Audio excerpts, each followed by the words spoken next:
are looking at it. Oh, yeah.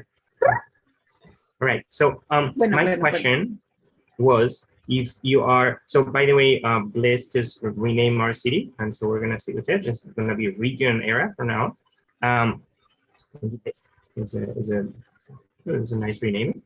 And so my question was, if any of you have already become a citizen of region era, and if you haven't, you can click on that link, and you can become a citizen. Citizen, like, there's many benefits to being a citizen. And by the way, you can hold dual citizenship. So whatever other citizenship you have, you can do both. Global we're not jealous.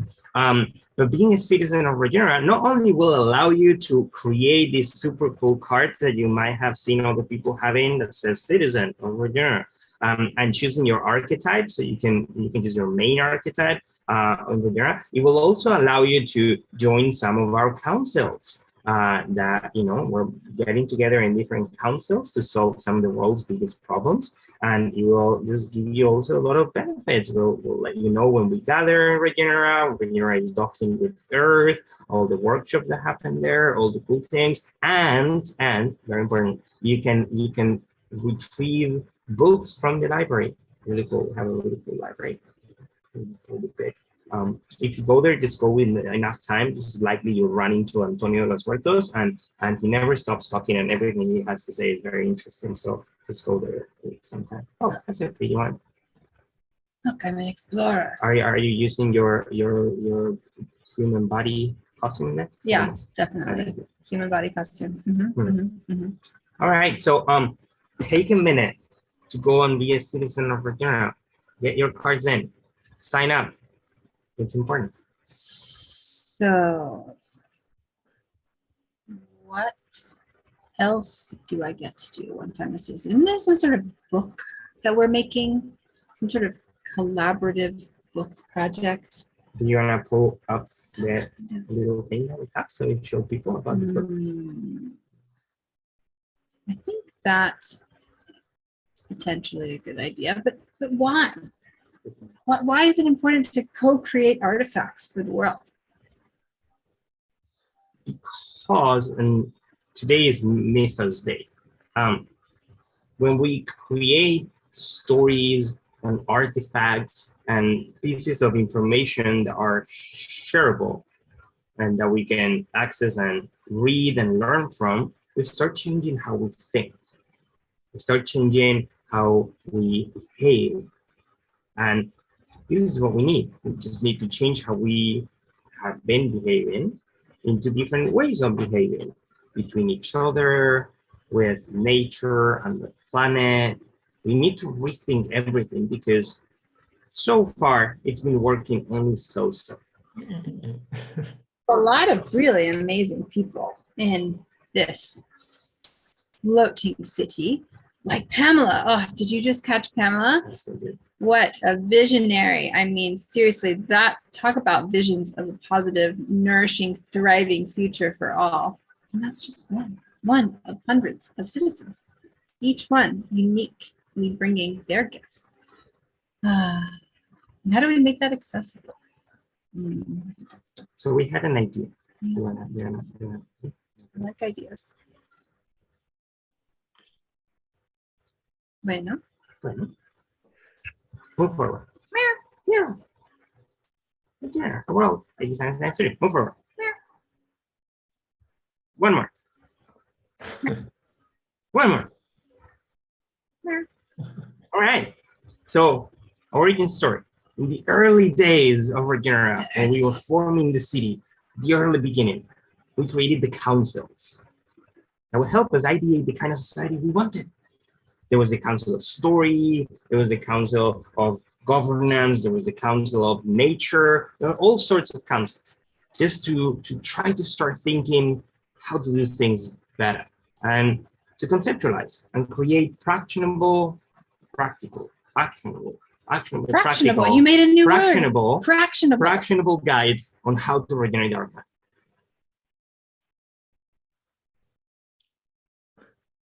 During those days, we realized that it was on us. We were the ones that we needed to do that thing. There was nobody else that would come and teach us how to do it.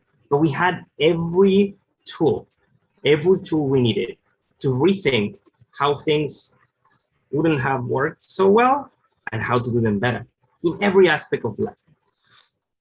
So we took action, didn't we, Mark? You remember those times? Oh yeah, I've met Antonio and we've done a lot of wordplay and we've explored quite a bit.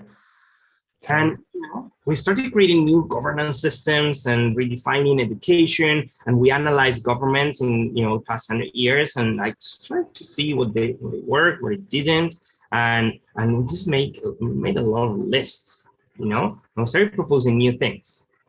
Do you remember any of the things that we proposed, like new ways to organize cities, new neighborhoods?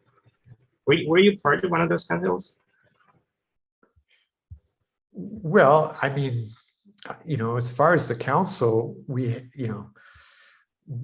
formed Beaming Regenera, and it was something that was really exciting to step into. And now here we are beaming with a whole bunch of others because we've landed. Okay, explain to these future citizens what beaming is and why was it important. Well, so it's always important to look for what's missing. And that's what happened last year. We discovered that we were missing this notion, this thread of our elders, those who stepped back from the future to share with us the journey they took to arrive at such a wonderful place. And they are the beamers, the BEAM, backcasting, evolutionary, alliance, mediums, the council of confluence, where past, present, and future merge into the eternal now, where we are sphere, right here and now. And see, that's one of the benefits of becoming a citizen of Regenera. You'll be able to join the council of beaming and jam in there. Way back, Mark. Oh, there it is. Yeah. So in that process of recreating and rethinking everything and really analyzing and testing and prototyping and testing again, what was created was this like big, comprehensive, cooperating manual on how to operate Regenera. And we called it the Green Book. It was a practical guide on how to regenerate our planet. A series of articles, ideas, aphorisms, illustrations on how to do that. And it was co-created by all of us that were there, by thousands of people. Everybody inside participated, and is up to this day still our guiding beacon. So we decided to dock Regenera on Earth for a decade because we heard your call. We heard that you were in the same state that we were thousands of years ago, and we're here to help. We know you're gonna make it through. We firmly believe you can make it, but great changes are gonna be necessary.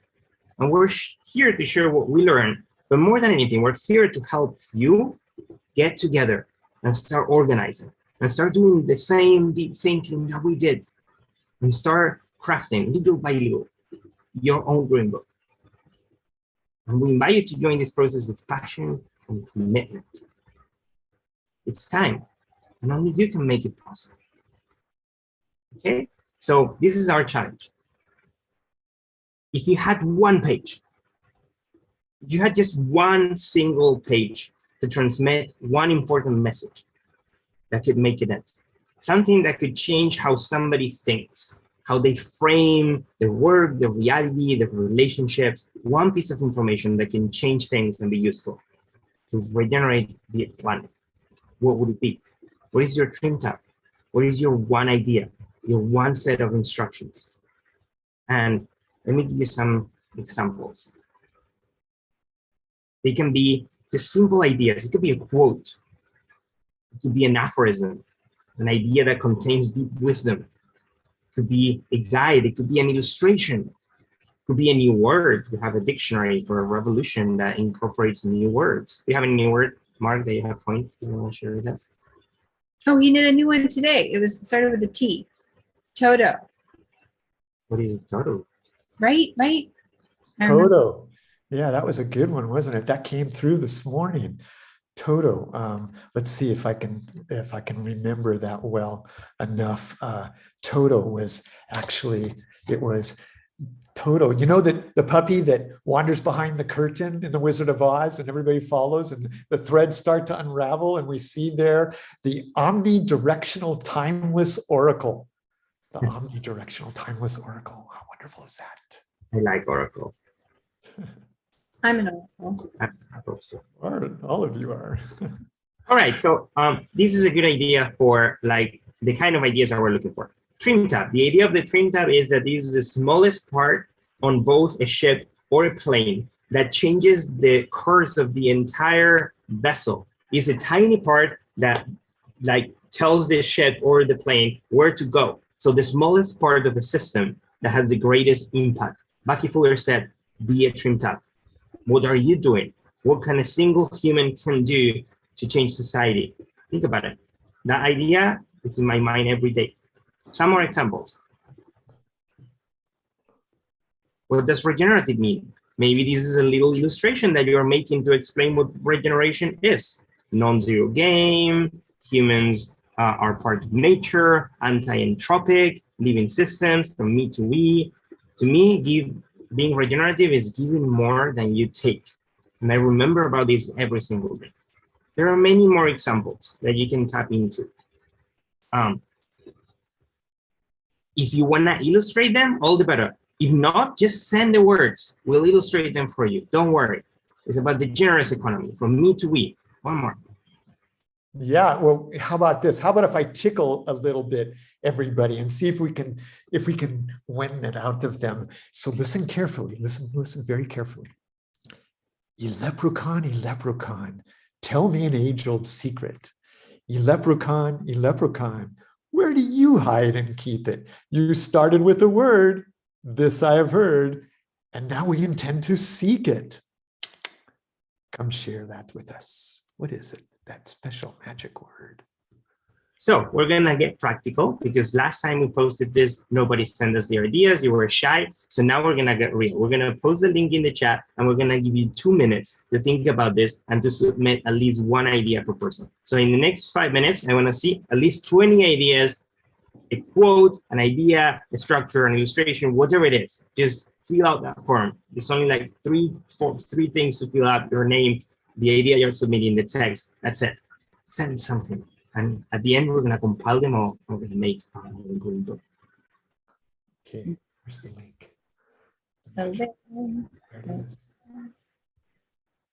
Okay, the link is, you can you post the direct link, and I also will put the link to the presentation so you can come back to it. Can you post the link that is in the presentation? The Airtable? Yeah. Wow. Have you all heard of this mythical thing called Airtable? Nice. It's in the presentation. Here. Click. Wow. Look at that. It's a farm. Ooh, look at our friends. They're so cute. I can't post the link. Hold on. Whoa. Too much technology. Overload. Technology overload. Baswa says no. Little Mosky came and took my computer earlier and was doing all kinds of weird things. Does everyone know Mosky? Oh, he's there. Okay, let's push the link, and we have some music that people I'm going to play a song from Wahinia. All right, let's go. Because that is... Are you about it ready? Do you have your idea ready? Are you ready to post it? Are you ready to send it? Come on. Well, you know, it's okay if it's simple. Some of the most important things in this world are not that complicated. Be sphere now. Don't be afraid. Share your visions. Maybe we'll come. Think about it. We'll give you 2 minutes. Go for it.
Nice, nice, nice. What ideas came through? Wonderful. One of them is really good. I'm going to read it. I really like it. Ooh, another one. One said, the earth is resilient and self-healing when it has time. Oh. Slow down your eating, you're buying, you're traveling, you're using. Mother Earth can give you so much, but she needs time for regeneration. Slow down your wants and your needs. Lovely. Thank you, Anne-Marie. That was really good. Let's read one more. Okay. It only takes a drop to create a ripple, which can continue its expansion into areas that drop might only be able to imagine. Small acts make great impact. Find ways to show care for the beings that surround you. Normalize telling those close to you that you love them. Oh, I love you. I love you. Smile at strangers. Crash in your neighborhood. Go to the ocean. Listen to the trees. Read a drop. Oh, that's so lovely. Thank you, guys. That was nice. Thank you so much. Well, if we didn't have time to finish, just leave it open. Take your time. But how about you submit one idea per day? Wouldn't that be awesome? Even if it's an idea you heard and you're like, it could be a quote from somebody else. How do I just distill this into something that I can just package up and share? Like that there are quotes that come to me all the time, like when the student is ready, the teacher will appear. Or when we change the way we look at things, the things we look at change. Isn't that ontological? Can I share something with you? So that Antonio, actually, when he came and visited me about 8 years ago, he suggested that I create a picture, an image, and at least 1,000 words. No, 1,000 characters. So it wasn't that long. And we did that. And that was what formed into the Leprechaun Chronicles that I've been sharing with you because Antonio asked me to. Thank you, Antonio. Antonio is such a good friend. I love that he comes to you. And maybe something came to Julian too. Julian, what came to you? It's just a little different that what we're doing here because I basically created my own card for this city. So I realized I became a undocumented citizen of this city. And I want to represent the undocumented in this city as they might be part of the group, maybe growing the food somewhere, or maybe taking you to other places in the city, or everyone that maybe had problems filling this paperwork or these processes. So I'm gonna stay as an undocumented citizen of this city. I almost cried. It's so sweet. Well, it's worth mentioning that first, one of the premises that Regenera was built upon is human equity consciousness. So in Regenera, there's very few, actually there's none, unless they really want to, people who don't have a home or food. We provide for everybody. And the second thing worth mentioning is that we won't deny. It's not like we provide, it's just that everyone provides because it's the whole thing is a food forest. It's just, it's beautiful. And also we give papers to anybody that requests them. So you only have no papers if you want to have no papers. And if you don't want to have papers, that's okay. You know, I recently learned from my accountant that we have to decolonize accounting and that sometimes paperwork is oppressive. It is oppressive. Formless. Let's remain formless. It's okay, but being a citizen is fun. You know, we have to recontextualize what it means. I appreciate you, Julian. Thank you for standing for the undocumented You're an officially undocumented citizen of Regenera, and thank you for representing the others. Well, a friend has sent us a download. He's on a date with his beloved, which is a good thing to do with yourself on a Saturday afternoon. But earlier today, he recorded something for all of us. And if you were lucky enough to be here yesterday, oh, don't wander off too much, Tico, as your friend. Come. You would have heard, I keep saying yesterday, was it yesterday? When was Brett? It was yesterday? Wow, I'm losing track of days. Only day 3, y'all. There's 11 of these. It was one of the days. You know, time is an illusion. So Brendan Graham Dempsky is a writer whose work focuses on the meaning crisis and the nature of spirituality and meta-modernity. He's passionate about artistically crafting new mythos. The theme of today, symbols, stories, and rituals for our emerging religious imagery. He hosts the Meta Modern Spirituality podcast and runs the holistic retreat center that's called Sky Meadow in Vermont. Now, if you were here the other day, because, you know, we don't know what day it was in terms of time, it was either yesterday or the day before, then you caught the first little sprinkles. Oh, it was definitely the first day. Definitely the first day, because Brendan was helping to start to contextualize what we're doing in Regenera in terms of the broader sphere of all of time and myth and story and ancestry and the way that we relate. And so he's created a part 2 to that conversation in honor of this day, mythos, protopian futures for cultural change, protopian narratives for cultural change. And today's talk is called Building the Cathedral, Myth-Making for Regenerative Culture. And so we hope that you enjoy this conversation, because as Joseph Campbell noted, the task of myth-making has shifted from the culture to the individual. Today we are called to be personal mythologists, but this does not mean our personal myth-making needs to be an isolated or lonely affair. In this presentation, he discusses the profound collective importance of making myth together and how our symbols and our stories can become the co-created material of bigger communities and maybe even inform and inspire the direction of civilization itself.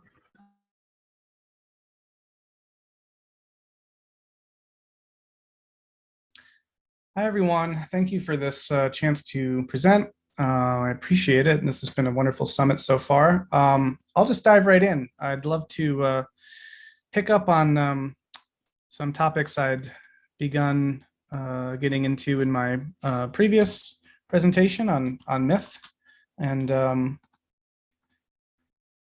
just sort of continue that. So I'll go for a few minutes here. This is called Building the Cathedral, which is title of one of my books as well on this topic, from which a lot of this is drawn.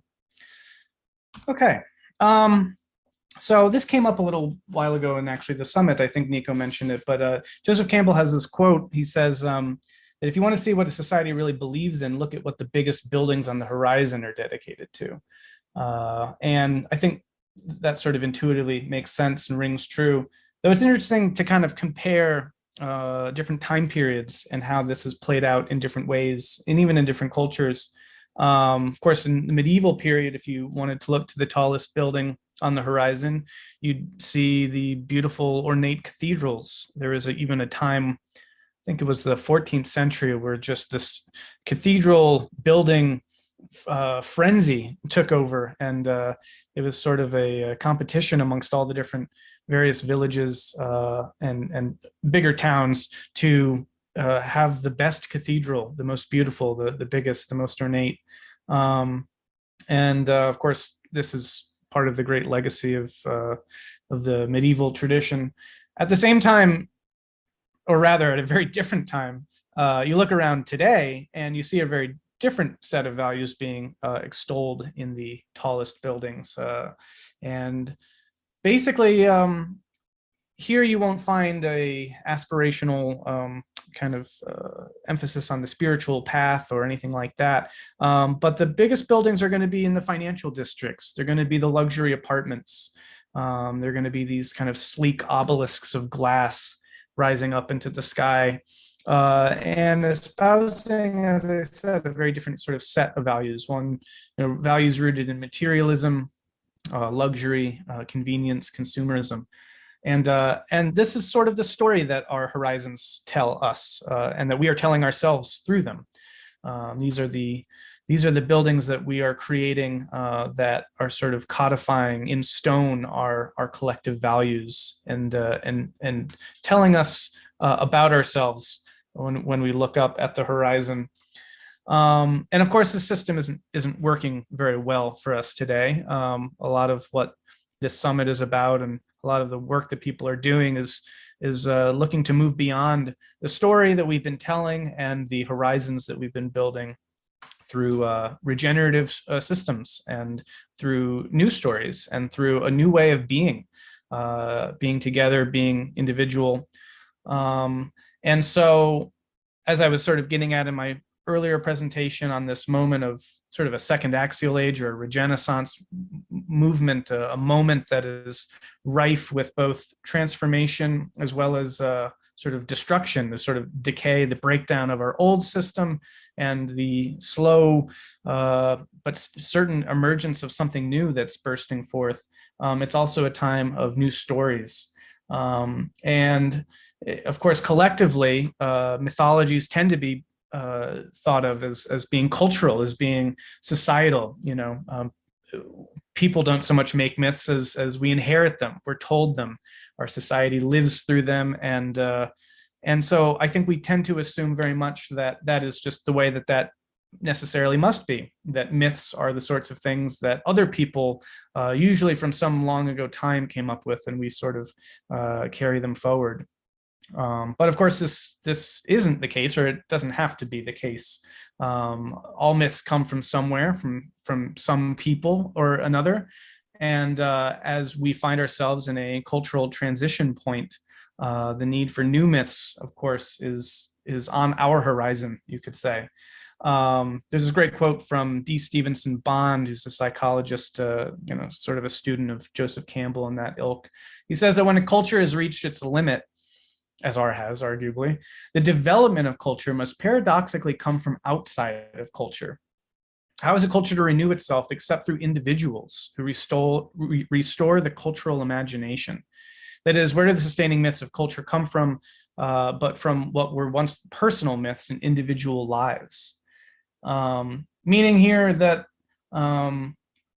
the individuals are also the locus of storytelling, of myth making, and that as our collective myths sort of break down and don't work anymore, the origin site of the renewal of culture needs to come from that kind of storytelling, from the storytelling of individuals that will ultimately, collectively, I'm going to argue, lead to a new cultural myth and set of stories. But first, of course, it needs to begin with individual myth makers. One person who's been very influential and inspirational for me in this regard is Carl Jung, who was a very, of course, famous and influential psychologist in the early 20th century. Without getting into all the details of this, Jung went through a very kind of profound existential crisis after he'd broken off with Freud and had their disagreement and was sort of moving in a new direction, but he didn't know what direction or how.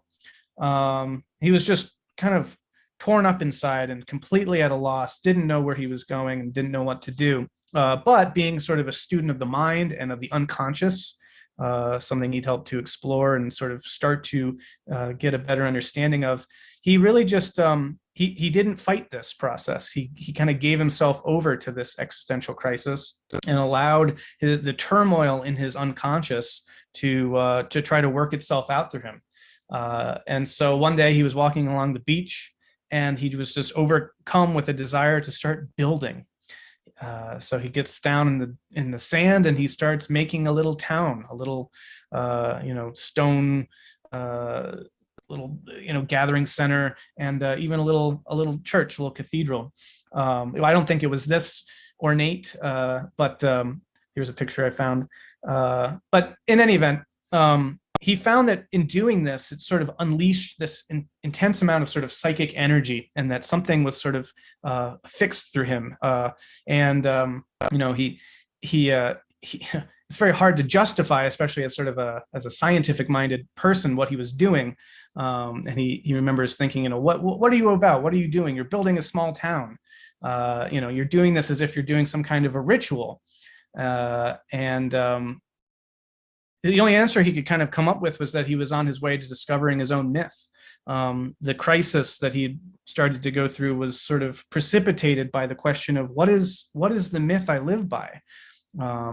In his time, Christianity as sort of a cultural force was already starting to, well, had already been sort of eroding for some time. And the sense of what myth people lived by couldn't easily be answered by looking to the old traditional mythologies.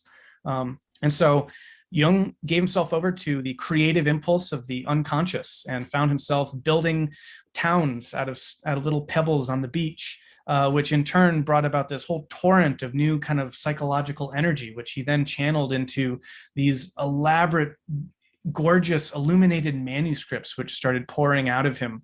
Again, I won't get into all the details here, but Jung was essentially looking for that mythopoetic perspective, that connection with our mythic imagination, finding that, so what was around him, the story of society that he was in, the culture, wasn't providing that. And so he looked to his own mind and to his own unconscious and his own fount of inspiration within him, and started creating these beautiful works of art, by connecting with his mind, with his psyche, and sort of channeling that.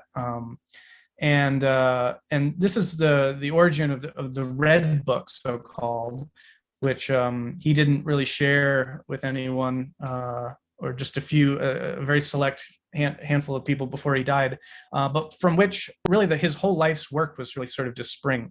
And beginning with this sort of creative, artistic, mythopoetic, myth-making sort of endeavor, he didn't stop at just sort of visual literary work, but actually started actually building things. He made he called it the Tower. It was a house that he would live in a place called Bollingen, and he carved there these sort of, again, kind of mysterious images and archetypal symbols that would sort of erupt from his unconscious. And so basically from the initial impulse of creating a little town, a little chapel made out of tiny pebbles on the beach, he, by the end, ended up creating an actual stone tower, carving things and being an actual architect, and you could say shaping the skyline in his own small way, which is what this is all about, right? The idea of building things, building new horizons and new stories by re-engaging our mythopoetic imaginations that are in all of us. Jung is not unique in this, maybe only in the sense that he gave himself over to it as a full exploration. But Jung also talked a lot about the collective unconscious, and that these are things that are in all of us and there to be tapped, or a resource to be explored for the rejuvenation, the renewal of culture when it's needed, for new myths to emerge.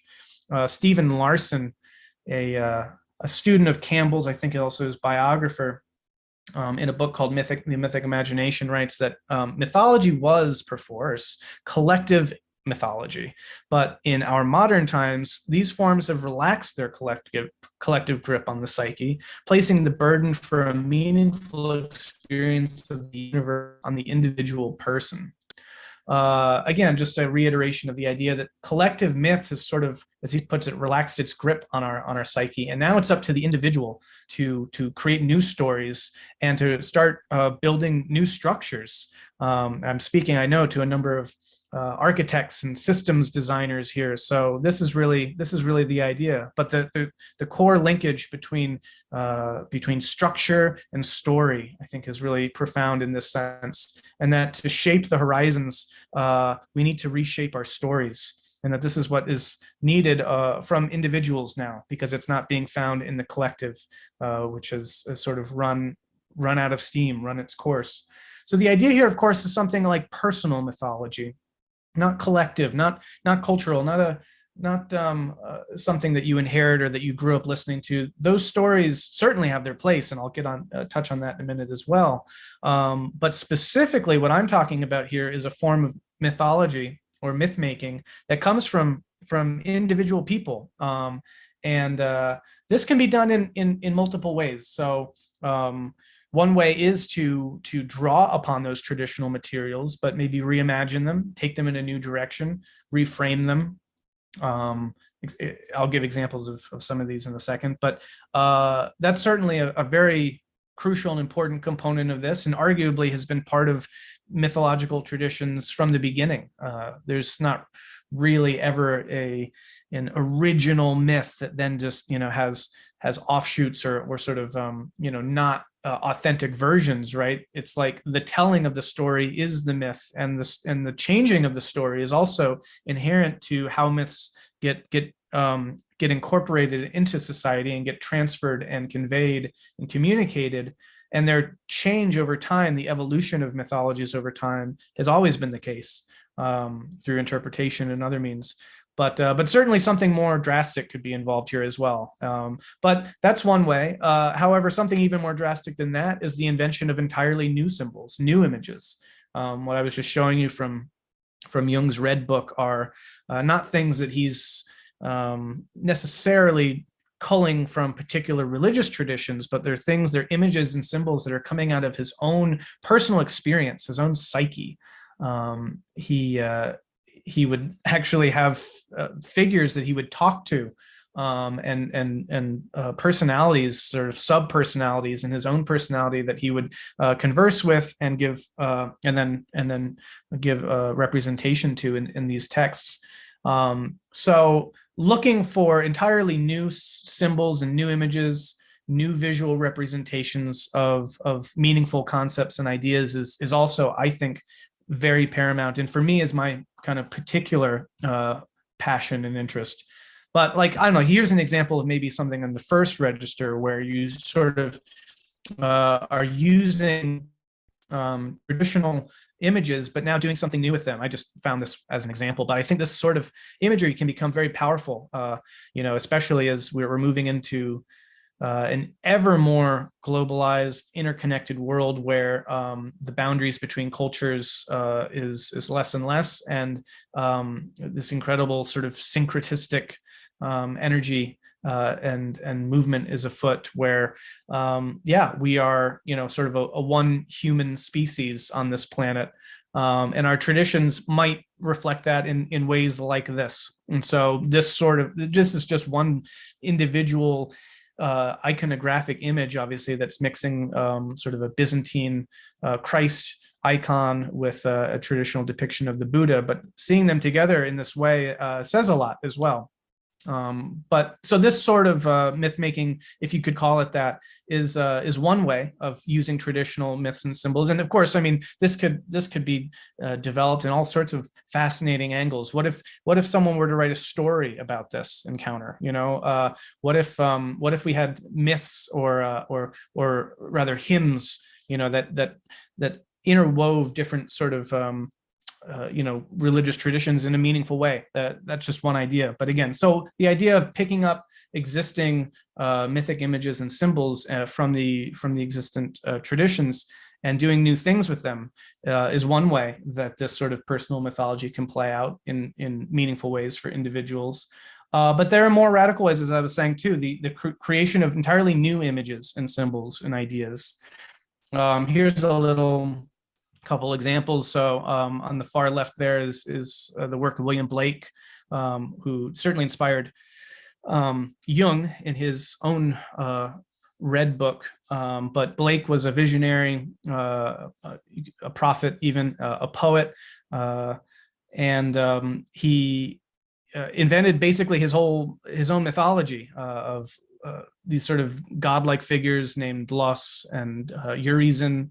And there was a whole kind of pantheon that he was working with, telling it through poetic expression and then also illustrating it on these plates. So again, kind of very Jungian, or maybe Jung being very Blakean. But also, I mean, there are many examples of this sort of thing well, not as many as maybe I'd hope, but there are some very fascinating examples of it from philosophical history. Nietzsche's book, Thus Spoke Zarathustra, is sort of intended as kind of a kind of sacred text or a Bible almost, where this prophet figure named Zoroaster or Zarathustra sort of professes Nietzsche's kind of philosophical ideals in a highly poetic, but really moving and gripping way.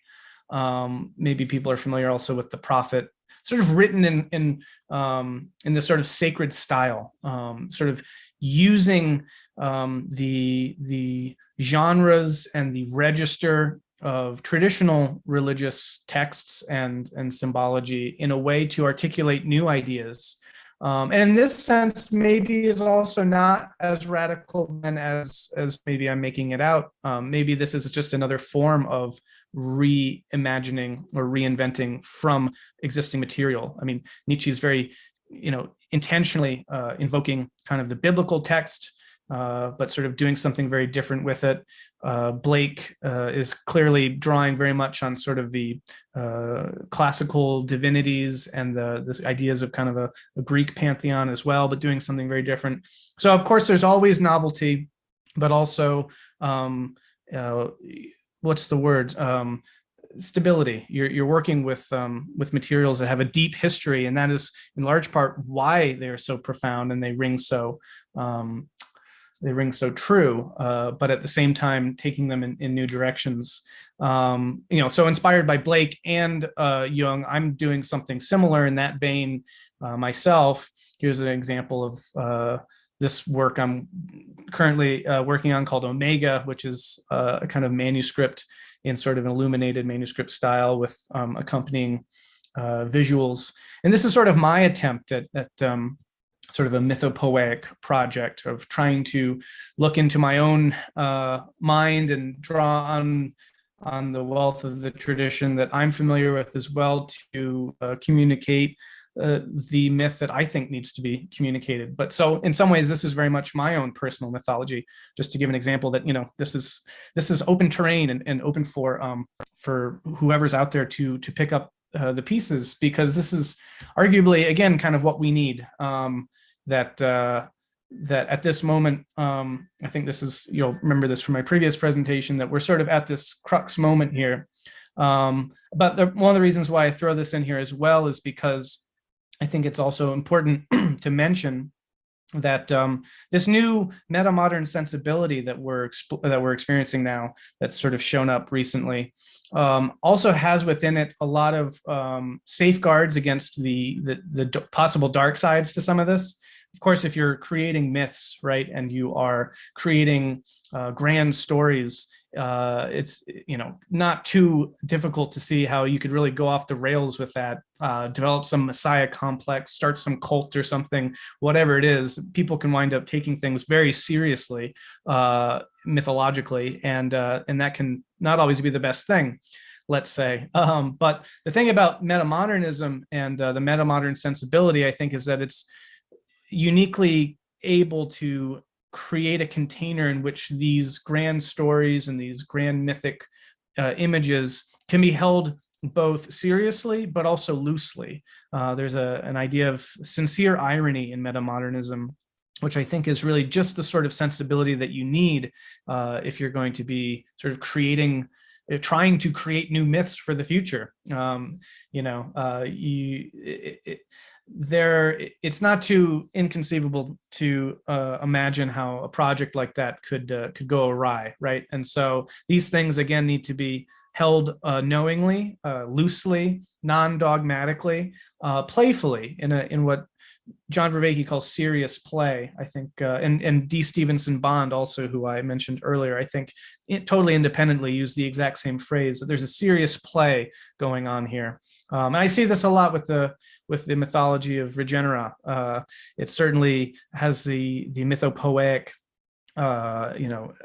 essence to it, but it's also it's playful, and I think that the sense of play is an important element for these kinds of new myths that are emerging, and important and essential to the metamodern sensibility. So if these are some examples of personal mythology, I think one potential critique, and it's a very valid one on the face of it, would be, well, if we're all just creating our own myths, then, how does that help society? How does that help us come together? Doesn't that just further fragment us, or, fissure us into our own little stories that no one can really share in, et cetera? And so that's a very serious kind of concern. But the way that I see it, and one of the motivations for writing the book, the Building the Cathedral, is that precisely know that by communal myth making, we can actually engage in something that I call transpersonal mythology. From personal mythology of individuals creating their own stories, we can also do that in ways that that catalyze social cohesion and community, or a communitas, the sense of coming together over a shared vision, a shared project, a shared sensibility as well. So one example of this, to kind of put some meat on these bones for exemplary purposes, I think an amazing one is Cosm, the Chapel of Sacred Mirrors, which is the kind of internal community and the kind of art center that is run by Alex Gray, the visionary artist. I'm sure you're probably familiar with his work. But what Gray has done, the Grays actually, he and his wife Allison have done at Cosm, is really create a communal place where individuals can come and explore the domain of, well, the sacred, the transcendent, the symbolic, the archetypal, through art together. So visionary art is really all about trying to express the psychedelic states and the transcendent and entheogenic experiences that people have artistically.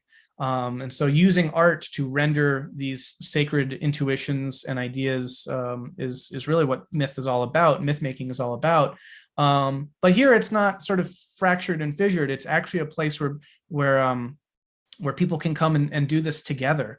And it's not even just a place, it's a broader community. It's an ethos of that people share in the same project, even if people's individual artworks are different, or their stories or their myths are different. What unites them all is a shared understanding of the practice, let's say. Right. So it's not about the uniformity of outcome. It's about the shared understanding of the parameters of practice. And that is arguably what I would say is the potential bridge for personal mythology to be collective or transpersonal mythology. And this is happening in a real way. I mean, again, not just in the sense of geographically, like as a place where people come and do this. And by the way, there's a thing that they do called Art Church at Cosm, which again, to me, I think speaks exactly to this sensibility and what it's all about, where people literally do come on Sundays and show up and create art together that expresses the sacred. That to me, I feel like is entirely, in line with this sort of potential vision for what transpersonal mythology could be. And just to say it again, because I think it's the crucial point here, it's not about all telling the same story. It's not about all painting the same picture in this case, right? It's what unites us is our mutual ability to tell our stories and to come together and share those stories. And to do that is to build connections and bridges with people. It's to share the engagement with the sacred, not because we're all, say, bound down to the same statue or worshiping at the same altar, but that we are all in our own position to sort of create those altars that speak to us. And so, and not just metaphorically, actually, Cosm is also working on the project of creating a temple, an art temple. Actually, this is Cosm. This is the Chapel of Sacred Mirrors, at least the sort of design of it. It's still in progress, but this is an actual physical structure which is going to house works of art, again of a sort of visionary art, sacred nature. And so to have a place, to have a temple, to be building, maybe not quite a cathedral, but a sacred space, to be shaping the horizon, where our stories and our horizons influence each other. This is what it's all about, I think. No individual can do something like this. The idea of a cathedral itself is a communal endeavor. They took centuries to make. There wasn't one particular person who could ever take credit for making the cathedral. You needed artisans and craftspeople and builders and stonemasons and everyone, right? It was whole towns were engaged in these endeavors, and they happened across generations. You might be working on a place that your grandfather used to work on, or your grandmother, or what have you. There's something also there in its own kind of, I think, beauty of the sense of lineage of construction, of creation, working on a shared project together. And of course, this can take, as with Cosm, as with Jung's tower, it can take an actual physical form. But I also do mean the idea metaphorically that the cathedral isn't just a place, but it's the project itself. It is a metaphor for the transpersonal working out of a new mythology together.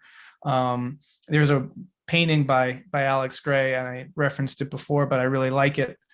And I have in the book as well. It's called Collective Vision, where sort of multiple eyes are all coming together into a mandala that sort of gazes upon the transcendent.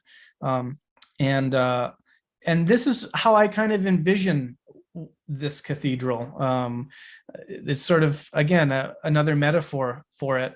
But if you consider, maybe to use a different metaphor, if it's not the cathedral that we're all building, but it's actually, and it's not just the mythology that we're all building, but it's actually the content as well. It's actually the subject of the mythology. It's the sacred itself. It's the transcendent that we're shaping. If you're, given to this bent of terminology, it's God itself that I think human beings are potentially working out collectively together. And as we do that, we shape our God images, our images of God, our images of the transcendent collectively together, that co-evolve, that get co-created together. And this, again, I find to be a beautiful and momentous and deeply meaningful project. If what occasioned all this talk of the need for new mythologies and new systems was a broken world in which all of our priorities were out of whack and people felt meaningless and worthless and nihilistic, right? Imagine a reorientation where those horizons shift, where people consciously and intentionally and actively engage in the communal project of reimagining the divine, of reimagining our collective story, and that itself also is a story. If that makes sense, there's sort of a meta level here in which this work itself can be understood mythologically, right? And in many ways, that's what I'm doing, right? I'm telling you my own story right now. I'm telling you my own version of this myth, that the idea that we're all a bunch.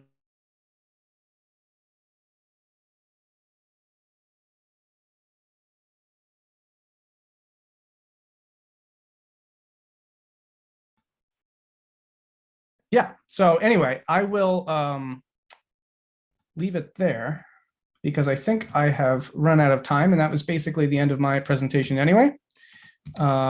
So yeah, this is the future of our society, and this is the future task. And I thank you for your time, and hope that you found this compelling. So thank you very much.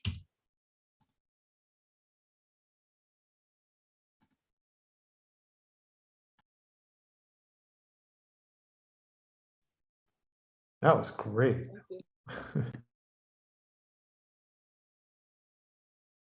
Epic.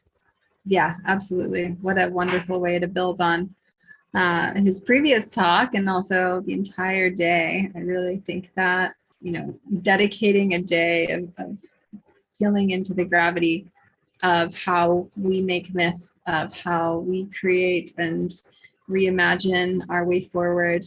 And I am so thrilled that we get to now experience a visionary sandwich moving. I wish Brendan was actually here. He would have been here if it had been slightly earlier time of the day, so he just recorded this. But the person who's up next, a new and dear friend, a fellow visionary of the Design Science Studio, who came and actually taught not one but 2 sessions this year, who I think would definitely, if you don't already know Brendan, I feel like you would love each other, Catherine, has joined us from the desert, I think.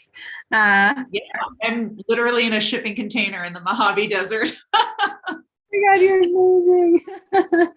Well, everyone, Catherine Connors is an amazing woman who I had the pleasure of meeting at Esalen, this wonderful series of events, and kind of thrown into a beautiful conversation together that will always help us sort of reorient to this space, I think, but a really special one indeed.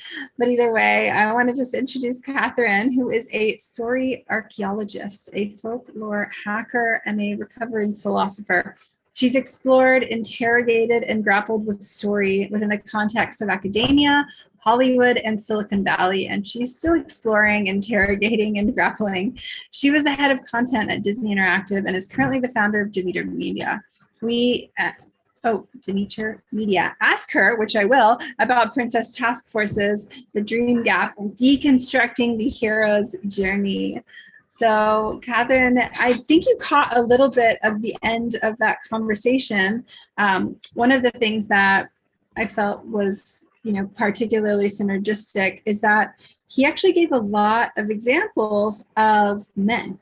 And I know that you're also the author of The Feminine Revolution and working within the context of the Disney enterprise and equity and, really shifting the way that we orient the world and the stories that we tell and the sort of way that history has contextualized story.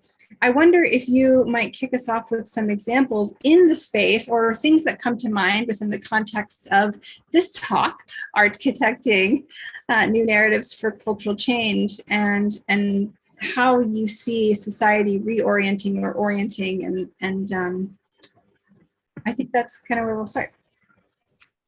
It's a great place to start. This is absolutely my favorite subject. So it's always fun to dive into the larger set of questions of how we architect and architect collectively as societies and as communities and as families and in whatever social grouping, and personally, to loop it back to Brendan's talk, how we create mythologies and how we turn mythologies into stories and vice versa. I'm sure that you've probably amply covered this today, and I know that everybody listening knows this, but mythology, the root of mythos is simply beliefs. It is simply what we believe, how we interpret the world on the basis of a spiritual experience, not in the sense necessarily of the religious experience, but in the sense of making sense of the world. And so historically and currently, and probably for the foreseeable human future, will continue to create narratives of mythologies and folklores and fairy tales and super heroic narratives in order to make sense of the world. And the element of possibility that's there, this is the thing that can be both, a power that can be used for good, is also is a power that can be used in ways that undermine our best intentions, are the ways that we take these mythologies and we use them to map our sense of what's possible, our sense of how we believe and what we can do and what we can be onto our lived realities. So you mentioned the Feminine Revolution, you mentioned Disney, as the Princess Task Force was an effort to push Disney's thinking on how to reimagine princess, or to think more expansively about fairy tales and folklore that centered girls and women. And it's a good example of looking at the history of mythology, or at least the last couple of thousand years of mythology, and noticing that often girls and women are not at the center of their stories, or if they are at the center of those stories, they're at the center of those stories in ways that are disempowering, or they're characterized in ways that undermine the sense making we do around girls and women. You know, one of the most powerful stories that we have that actually centers a female character is in the book of Genesis, the story of the Garden of Eden, right? You know, a very, very, very powerful Judeo-Christian mythology that characterizes woman as the architect of humanity's downfall, our fall from grace. But it's an example of a story that we can look at the narrative, and we can play with the narrative, and we can apply a different sense to the narrative and say, oh, what if Eve was thinking expansively about human possibility? What if it was something good that Eve wanted to understand the difference between good and evil? What if it was something good that this female character set humanity on this journey out of the garden into its independence and onto this track of developing what we understand humanity to be? So I know that a core theme for this is protopias, and very, very passionate about the conversation around utopias and protopias and any kind of topia, because they look to what are the possibilities for the kinds of myths that we can shape collectively ourselves to shape and reshape the sense making we do in the world, and the ways in which we apply sense making to actually building and creating change. That was a very long-winded answer, Rox. I was doing my little like nerdy thing where I was like, ooh, that thought and that thought. Let me write something to come back to. I think some of the things that I want to touch on, and then I'll hand it back, are one, you came back a few times and you made a full loop, Ouroboros, on sense making and the power of sense making and how we make sense of the world through myth and narrative. And I think being cognizant of those patterns of potentially like underlying I think the underlying patterns that continue to perpetuate power without empowering, I think, and reorienting our way through this. One of the last things that when I was reading your bio was also about kind of moving away from the hero's journey into the quest. And so I think similarly, there's kind of a space there around what are some of the patterns that you've seen that help to support a cultural change around how we sense make away from perpetuating more underlying power dynamics that help to shift us toward more protopian futures instead of potentially continuing to center more of the same. Well, I think one of the most important things that we do is what we see with Regenera, right? And with, the work that the Design Science Studio does, and the work that this whole expansive community of change-making creators does. This is collective. This is collective myth making. This is collective poesis. I love the ancient Greek word poesis, which is the root of poetry in its original form of to make. Right? It is simply to make. So we might even reconfigure protopia to poetopia, right? What does it mean to make place in the meaningful sense, right? And what does it mean to do it collectively? And what we're doing here today, and what will be going on throughout this whole experience, is this poetopic effort to reshape how we think about our human spaces and places, and not just the literal spaces and places, but the collective sensorial spaces that we create together. It's that collective element that is a key difference, and it is that sense of stakeholdership, of creative ownership in the process of poetopia, right? Of protopic and utopic. I'm old school enough to still love the idea of the utopia as the good place that invites criticism, that invites interrogation.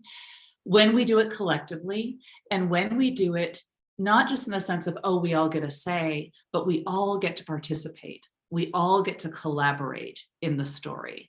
The power of a kindred journey over a hero's journey is that it doesn't center any one person. It centers relationship, it centers humanity, it centers creativity, and it doesn't follow an arc of overcoming, right? It puts the arc of a kind of fulfillment a kind of realization or manifestation. A kindred journey, a story or a narrative or a myth that focuses on relationship and discovery, is one that doesn't aim at getting over an antithetical point of contention, right? So there's no antagonist necessarily in a kindred journey. There's no antagonist necessarily in a collective effort of poetic myth making, because we're working on it from the point of view that there's an opportunity for any creative stakeholder to come in and participate. That's what makes this kind of active, collaborative, creative story making that we're doing together here the most powerful indicator of what the possibilities are. It's the stories that come out of these kinds of exercises that can create new kinds of myths, where we look back and we say, look at what this extraordinary community of poets were doing, right? Poets in the Greek sense of makers and builders and creators. Look at what these communities were doing when they were stretching the horizons of possibility in their imaginations and saying, what are all the things that are possible if we apply our creative energies together? What things are possible if we move away from a narrative that invites us to dominate a problem, right? Because sometimes even just solving a problem can have a dominating impulse, right? You know, there have been lots of progressive movements in history that have done amazing things in terms of the progress of humanity, but they've also stepped all over other people and damaged the earth. And so when we invite ourselves to look at how we are stakeholders and participants and how we have responsibility in the way that we're applying our stories to the world, we open up this possibility to sense make and place make and story make in ways that are much more generative and accountable and responsible and collective in the richest sense of being engaged in together as a community. Poetopia. It's definitely Poetopia. That's amazing. We're collecting new words for New World. So yeah. I love that. That was a really beautiful way of connecting the dots and the arc between how we are embodying some of the core elements of what we hope to perpetuate more of in the world. And you touched on something that I've been thinking a lot about, because I've started to have this, after studying regenerative design for a few years, I started to have this allergy towards the word solve. I just am like, it's like, oh, we're going to solve it. We're going to solve it. And it's like solutions. And I get it. I totally get it. It's beautiful. And like you said, like utopias, it invites critique, just like, art is not necessarily meant to answer all the questions. It's meant to help ask them. And so I feel really curious about the reframe we're talking about also regenerative futures, that has really stuck for me is talking about things in terms of potential, talking about things in terms of opportunity, and moving away from moving into the pluriverse, and seeing how we have some of these underlying patterns, which come back to the pattern conversation, whether we know it or not, like you said, how like that might feel like more domination, more colonialization. I can't wait for you to see the first part of today, which was Wahinya from Kenya, who was sharing, who I don't know if you got to interact with in our sessions, but was sharing all about his culture and ancestry, and he's weaving it into his music and his artwork, and helping to perpetuate the stories forward of his ancestors and to not erase them. But there was a few moments where he was like, I don't even talk about colonialism. Like, I don't even want to touch it. I don't want to feel it anymore, and like, because I think the world is waking up to a less divisive way of being. And so what are those underlying patterns in the sort of collective narrative that continue to perpetuate less of a pluriversal way of being, and can be more inviting into a place of stewardship for actually helping to support regenerative futures. And so in this day, right, we've been thinking about what are the operating systems within our collective myths that are helping to architect new narratives for cultural change.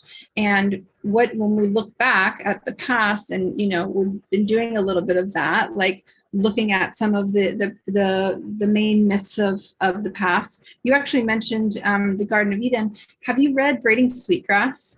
Yes, I love British sweetgrass. Part where they talk about the two myths, such a cool part of the book. I like basically rewrote the book in my notebook. I was like, this is amazing. So that conversation between one origin story, which is all about, separation also from the earth, and then the Turtle Island story, which is about like the first human being an immigrant, being a woman who was pregnant, who was supported by like the kindred creatures who gave of their life to spread the mud and the seeds that came from another place. And we're all, none of us are like not of a place. Like we're both all immigrants and all of place. So anyways, there's a lot of different threads there. Feel free to pick up whichever ones, but every time I love all of them. I mean, my next project, my current main creative project is actually a rewrite of the story of the Garden of Eden, and yes, I'm so excited about it. I can talk about it now because it's actually taken more full form than it had some months ago. But one of the things I'm fascinated about with it is how it intersects and how many parallels it has when you take when you look at it through a more inclusive lens, and you start to see parallels with the Isis story and the Inanna story and the Demeter story and Turtle Island stories. And there's so many of these rich mythic threads throughout human history that weren't disappeared entirely, but were marginalized, right? Or weren't surfaced, that show us these more nuanced ways of looking at our own origin and our own futures, right? And that look at the light and the dark, that look at the complexity, that look at our accountability, that look at what it means to explore our own self-aware activity in the world. And when we look at those myths more closely, and especially when we look at them with that eye to unpacking the patterns, as you say, right? To say, what happens if we unpack this and move away from the idea that there needs to be a villain or a hero? What happens when we move away from the idea that we need to find the savior or the solver? What happens when we look at the complexity and nuances that we can see in these stories and what they tell us about ourselves and what they tell about our capacity for experimentation and for innovation? So many of these origin stories, a key commonality is that they really, really, really do shine a light on the power of human creativity, the human imagination, human innovation, but also the dark side of it, the problems that we can reap when we like put ourselves onto the world and say, with all the best intentions, we can make this better, right? So when we invite ourselves to consider that intersection of, this is why I love utopia in its classic sense, of the good place and the no place, right?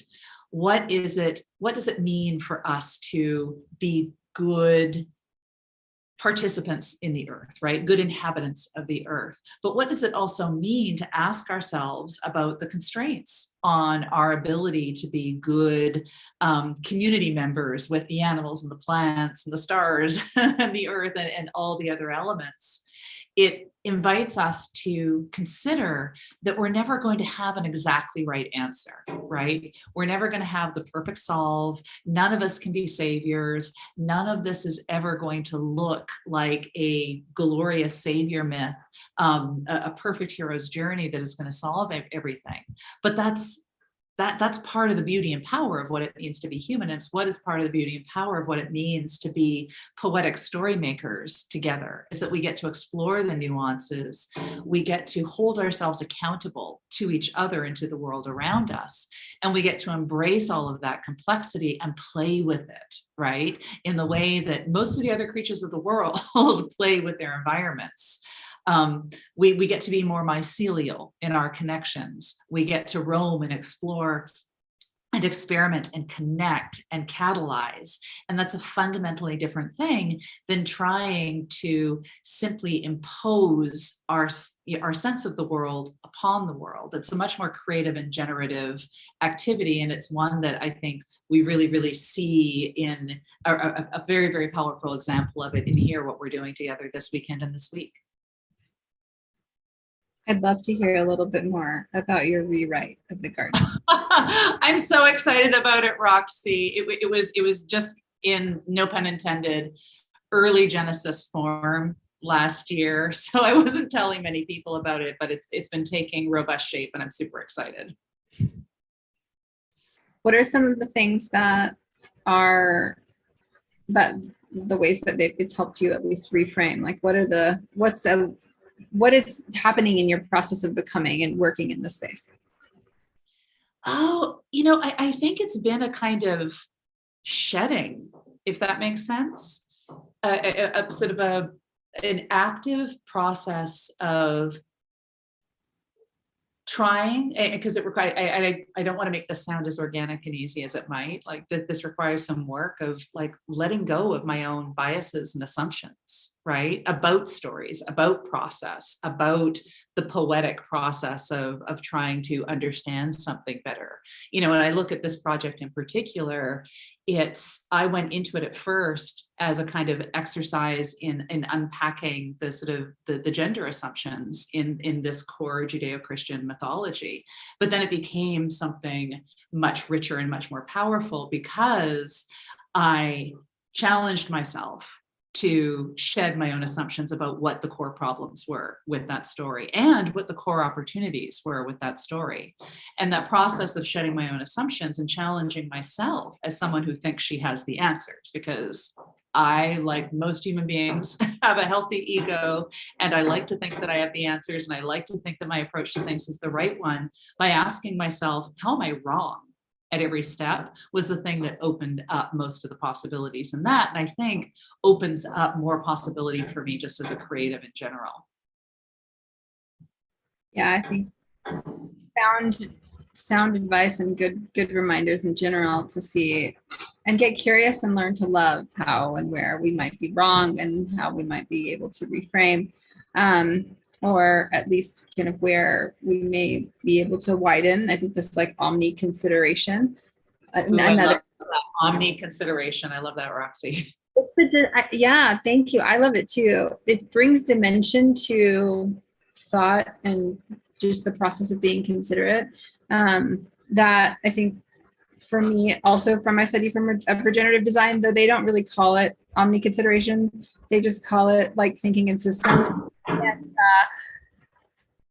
Amanda Joy, my friend of the previous executive director of the Buckminster Fuller Institute and one of the founders of the studio, she says, omnidirectional, omni, and thinking in systems, it really invites us to sort of soften the gaze a little bit so that we can be like, okay, how is this connected to me, we, planet, all the time? What is affecting this? Like, what is plugging into how I'm feeling? How is it plugging into that? How connected am I actually to the things that I care about? And how am I listening, or am I just in the spirit of a healthy ego being, forthright about thinking that it's the way? And yeah, so that it just helps to be a more considerate person. You just think about your ripple impacts more. And I think the more narratives that we can help to create, architect, perpetuate, that encourage people to, practice that consideration and center previously marginalized voices, shift from equality to equity conversations. I think that that art has such a, actually, I don't know, I feel like I may have told you this, but Kamala Harris, when she was running for office, she put out this less than 1 minute long animation. Mm-hmm. It was an animation about the difference between equity and equality.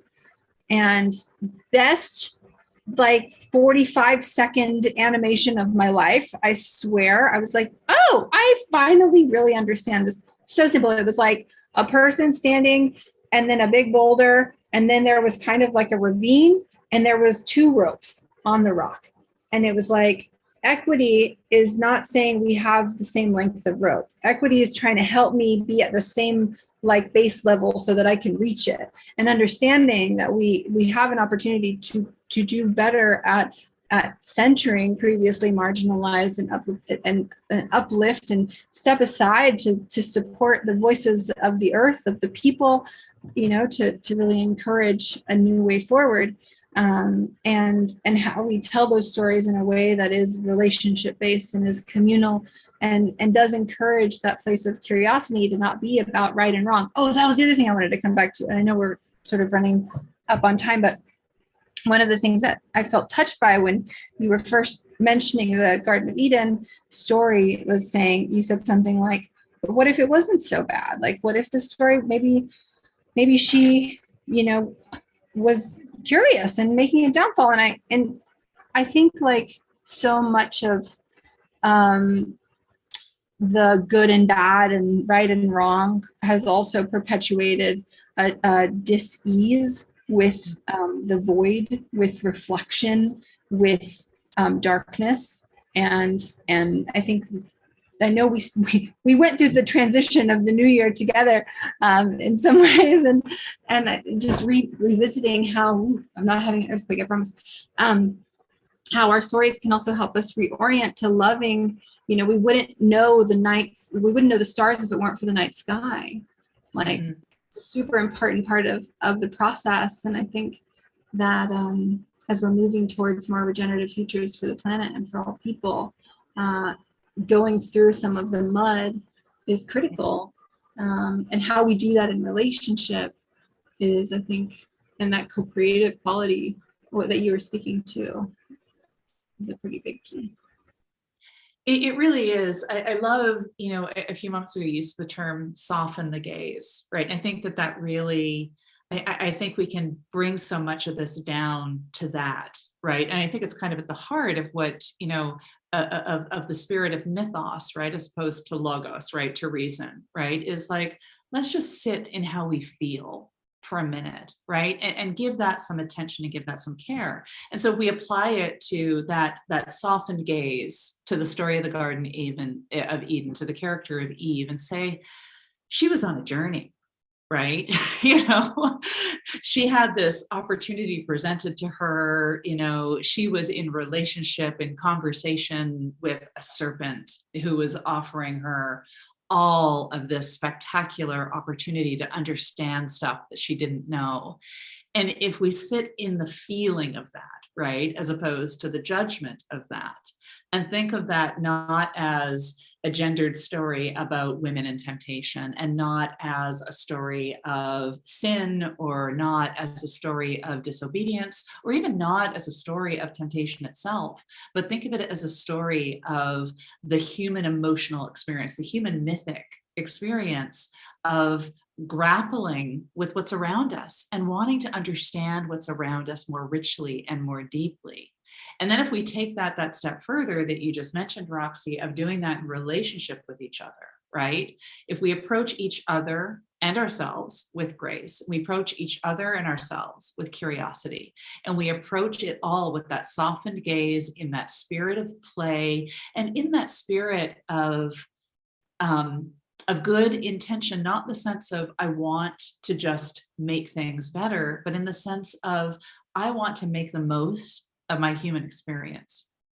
And I want to make the most of my human experience by connecting with all of the possibility around me. And all of the possibility around me includes not just figs or apples and knowledge or whatever I might pluck from the tree of the knowledge of good and evil, but it includes other human beings. It includes other emotional experiences. It includes other possibilities, and it includes the entire landscape of my imagination. We do that together, and we open up so much possibility. We kick down the gates of the garden and create better gardens, or we find better gardens.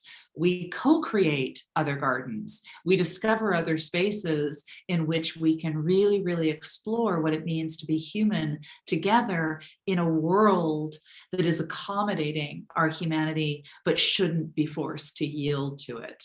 And so the more we do these kinds of exercises together, where we bring our most creative selves, we bring our most mythic and poetic selves to the table and say, what can we do with all of this, right? What possibilities open up?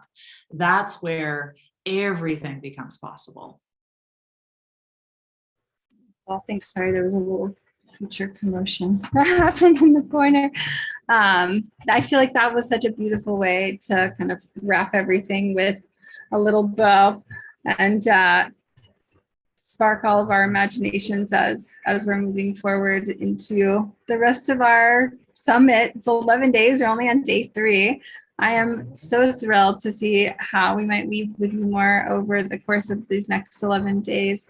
This conversation is only just beginning, and I also just want to thank you for stepping away from time with your family to join us in this really important conversation. I really look forward to more collaborations and continuing to weave more closely.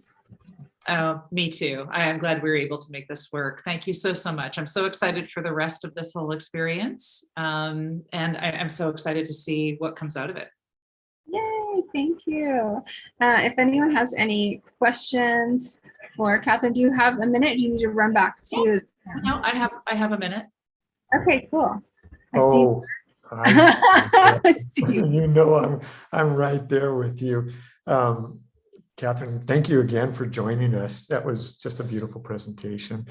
I hung in there for the last one. I've wanted to spend more time with you. And I just have the strangest of questions for you. Are you No ready? such thing as a strange question. Or if there is, I love strange questions. So Why are you in a shipping container? because I'm out in the desert. My family's been going through some stuff. And so we came out for a healing weekend, and we have a shipping container near our cabin. I don't know if you can see Oh, the yes. Mojave in the distance, Sure. but it's like, this is like the quietest place that I could be, and the place where I was most protected from the wind and the noise and tumult of a very windy Mojave Desert afternoon. Well, you know, that brings me to something that I find really curious, that to have that spaciousness, that quiet, is when I find, like 4:44 this morning, when the stories enter, when they come into me, when I'm not in the cacophony of life, but when my heart is open and I'm just resting and I'm in that solitude. Maybe you want to touch on that. Like, what's that do for you? Well, I love that you bring that up, because I mean, I'm Canadian. I'm West Coast Canadian. So I grew up in the rainforests of British Columbia, where it's like everything is, you know, and my family is, you know, Scottish and Irish. And so, you know, I grew up in these very dense, rich environments, you know, where, you know, I was always being told stories about fairies and pixies and leprechauns and all the creatures that live in these rich natural environments. And then when I discovered the desert, at least the desert in Southern California, the thing that struck me about it and was so overwhelming in a spiritual way and in a creative way was just how absolutely still it could be, how absolutely insignificant I was in its landscape. And in some ways, how sort of stripped of humanity it is in a way. It's hostile, right? Like, it's a hard environment to be in at times, but it's like, it's old. Like, time here in the Mojave, in the Dale Basin of Wonder Valley, is measured in millions and millions of years. Like, this is like, we're in an ancient seabed, and the rocks in the distance have been there for millions and millions and millions of years. And it's old, and it's quiet, and it feels like I'm maybe not supposed to be here, because it's hard. There's no water, it's hot, it's windy, but it makes me feel like my spirit can think in a way that's different from when I'm in the noise and haste. And I think that's sort of what you're speaking to, is that it's when you are able to put yourselves in those experiences where you can hear yourself differently. It doesn't necessarily have to be in response to this kind of epic quiet or epic ancientness. It can simply be in a headspace or a heart space or a spirit space. It's different, where you can listen to different nuances in your mind and in your heart, and listen to the different nuances of other human beings as well. It's such a powerful thing. And I think that maybe wasn't a direct response to what you were asking, but that's what it's a very direct response, and it speaks to me dearly, because I moved from Southern California to the eastern slopes of the Cascades. And when I first arrived here and was talking with folks about story, and people always ask, well, what speaks to you? What is the story? And usually they're referring to the indigenous folks that have been here before. And I looked out at the slopes we call Moon Ridge here, and we have, it's just, we're on top of lava. And I said, well, the story that I'm being told is the story of the land of Inside Out. And it's an ancient story, very ancient. Yeah, so I understand, I appreciate what you've shared with us today. And welcome to that silence, that beautiful place that welcomes in story for you. We look forward to hearing more about those stories. So thank you very much for joining us today. Oh, thank you so much. Yeah. Thank you. So we are going to welcome Roxy in, because Roxy has been weaving a story, connecting the dots as we've been talking about today, threading with Ariadne's spool of thread to help us make our way through this land of liminality. And she's done an incredible thing. This is a story into herself. The story living that Roxy has brought forth of her passion and her desires. And Roxy, we just all are very grateful for the weaving that you've done with all of us. And yeah, thank you so much. Thank you, Mark. I am humbled to have my own introduction. I feel like I could give introductions all day, and I'm like, oh, thanks. It is my deepest heart's delight to be weaving and one of the threads in this beautiful tapestry. It's maybe not a happen chance that I ended up inside of Amanda Sage's painting, since I'm signed in as the vision train today, and I'm like, really moving within all these threads. And I feel like, we're all threads of light, and sometimes it can get a little tough when we feel so, alone in this big old world, and we're definitely not alone. And I think that being together and united on this mission has given me more kind of hope and belonging than I've ever had in my life. And I think that's true for many of us. So it's such a gift to beam with you, Mark. And I'm going to share a little bit about who we are and what we do. Wonderful. Yay. Okay. So for those of you who maybe found us for the first time in Regenerizing, I hope that you have been having an amazing time here. It is truly a gift and an honor to be a part of this great city that has risen. And we are in day 3 of an 11-day summit, which is a beautiful culmination of this, or I'd like to say it's a crescendo as we come through this decade. So we're on a decade-long mission, by the way, in the Design Science Studio. And this decade-long mission has a bit of a hearth. This word is actually very near and dear to me now. There's an artist in the Design Science Studio who's doing a project called Hearth, and I love wordplay, especially words that have the word earth and the word heart in them, and the word art. And so the word hearth has all 3 of those words, which is pretty fantastic.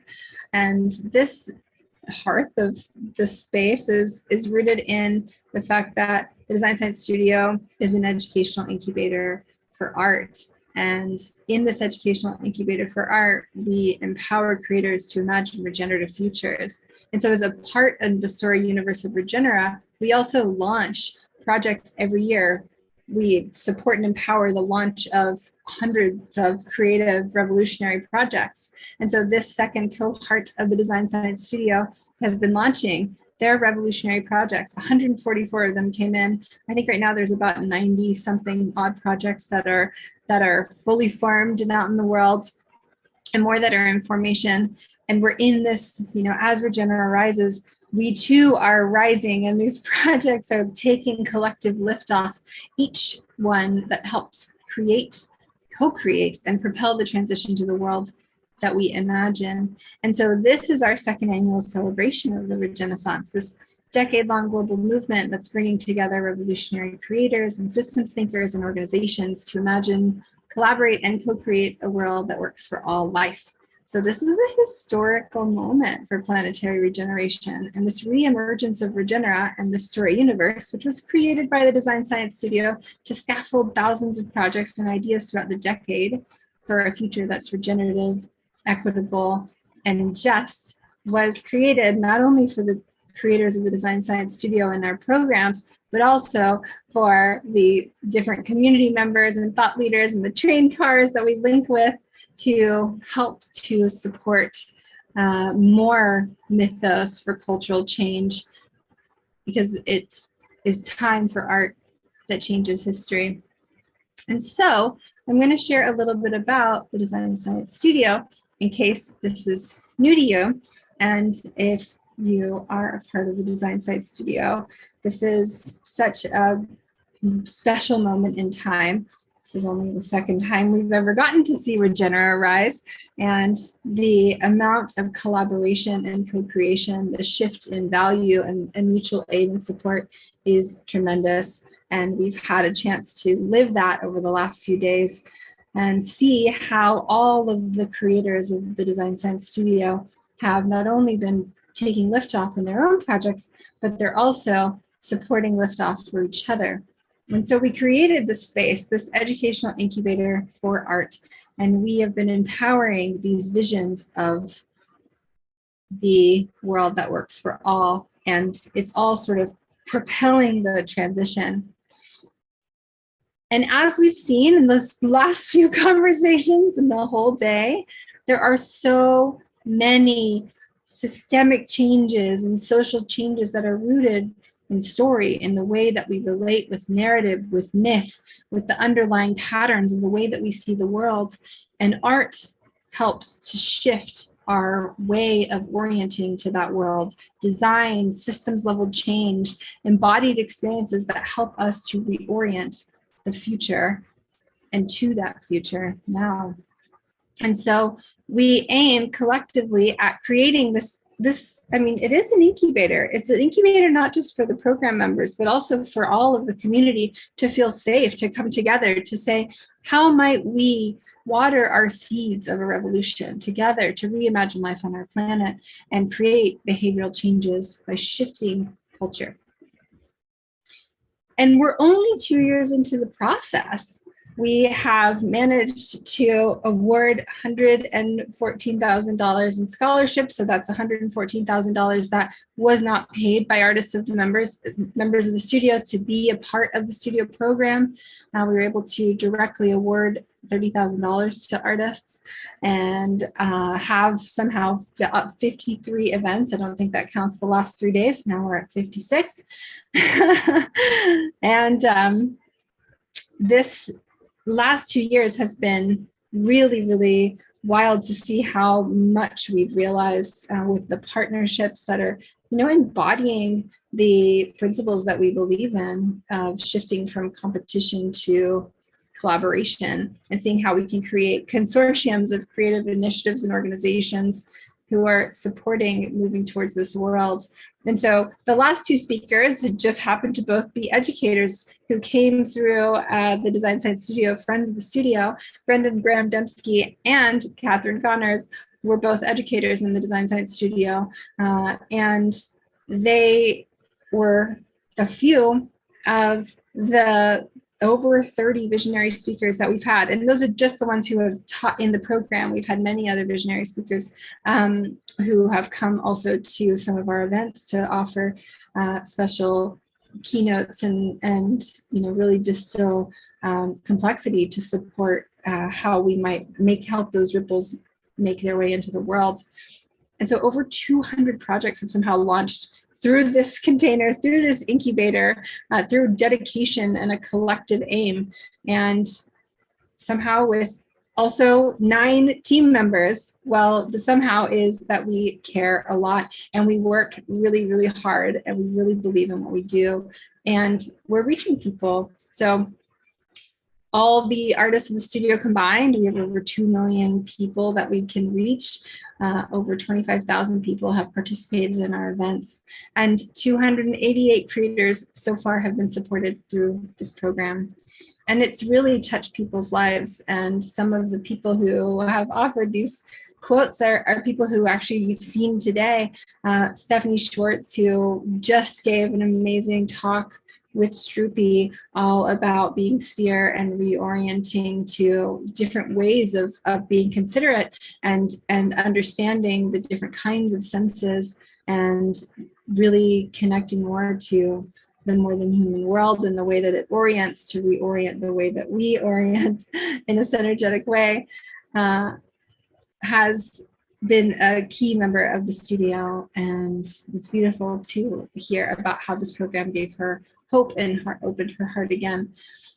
And some of these other quotes are from other artists, architects, creators who are doing really amazing work around the world. Meyer, who is based in Pakistan and is an architect and an artist and a biophilic designer, and just, published one of the books through the Design Site Studio, and the publisher of that book ended up coming through this year as one of the members.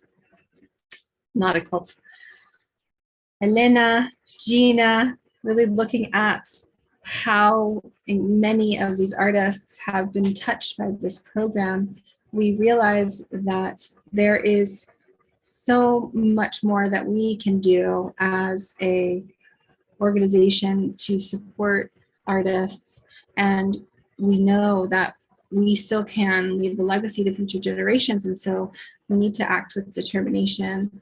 And we're honored as stewards of all of these revolutionary creators, and we really have very clear goals that what we aim to do with the Design Site Studio is not only to create mimetic structures that help inspire the world, but also shift resource and transfer wealth towards the regeneration of our planet. And that starts by shifting and transferring wealth to support and uplift revolutionary creators all around the world. And so we're aiming to raise between $1 million and $5 million each year eventually to support our mission. And that could start with supporting one artist. It's only $1,500 to support one artist through the program.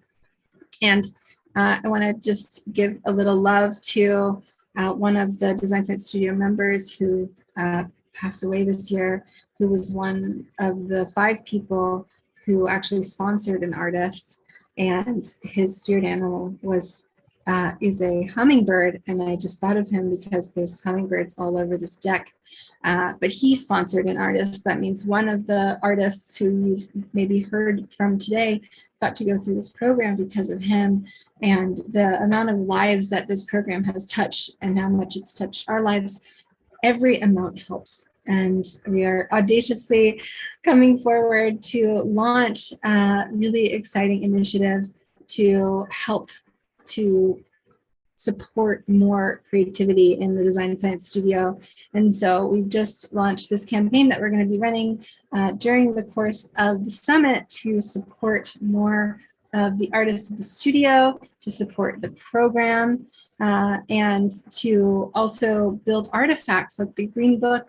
We're going to take the hundreds of hours of content that we've run over the last 2 years and create a living library that can be accessible to more people who want to orient to how might we shift to a world that works for our life, and what are the things that we might need to learn and think about, and how can we make that more accessible to the rest of the world.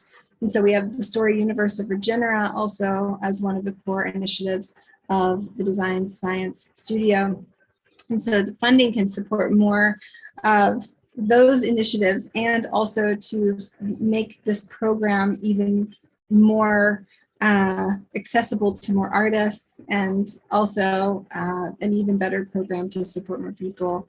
And so we just launched this campaign yesterday, and we are doing everything that we can on the inside to to really create a regenerative structure inside of the studio. And this first stretch goal will help to support the team and also these initiatives that we were just talking about, the Green Book, and creating more pathways for more people to participate in Regenera itself, in addition to helping to create a really strong and robust curriculum to empower more creators to come to the studio and be able to grant not only scholarships, but funding. And so once we reach different stretch goals, our aim is to also expand this. And our very first goal is $60,000. So that is our goal over the next 11 days. And I want to just thank the amazing, generous people who have already supported the campaign, because this program is really touching people's lives. And so I'm going to share just a little snippet from the first artist who, I will say that this video was created by one of the artists of the studio, Liv Scott, in partnership with the next artist who's about to go, Jonathan Nieter, who said, why don't we make a video about why? Like, why does this program matter? It's a pretty long video, so I won't play the whole thing, but maybe today we can hear a little bit from a few of the artists, and over the course of the next few days as we continue to weave and tell the story and share this opportunity with others to support more people can hear about how this has supported so many creators who are doing amazing work, and inspire is like to breathe in the potential of what we can do when we're even more resourced. So I thank you for contributing anything that you can, or sharing this with people who you think can contribute and support. And I'm excited to hear from one of our revolutionaries who would speak.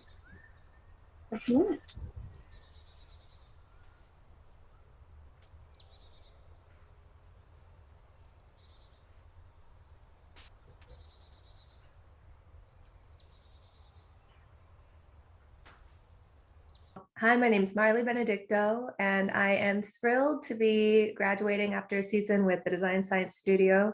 This cohort came in at a really important time in my personal journey, where I had isolated myself away in paradise and just spent the entire quarantine studying new systems of civilization 2.0, vibrational medicine, ways that we can re-template our society around the world. And, you know, when you are going into niche areas of interest like that, it's very easy to become an isolated genius. So whenever I found out the Design Science Studio was bringing together like-minded people from all around the world to use art as a catalyst to bring forward this Civilization 2.0, I just jumped right in. And this has been one of the most illuminating years of my life, to see that these what seem like novel ideas that we're each bringing forward have been brought forward by luminaries before us, like Buckminster Fuller. And to see how it's been grounded in the past gave me, and still gives me, so much hope about what it is that we're creating in the world right now, and the potential for it to materialize, and the solutions and the impacts that are going to come out of this. And so I'm really grateful to be here and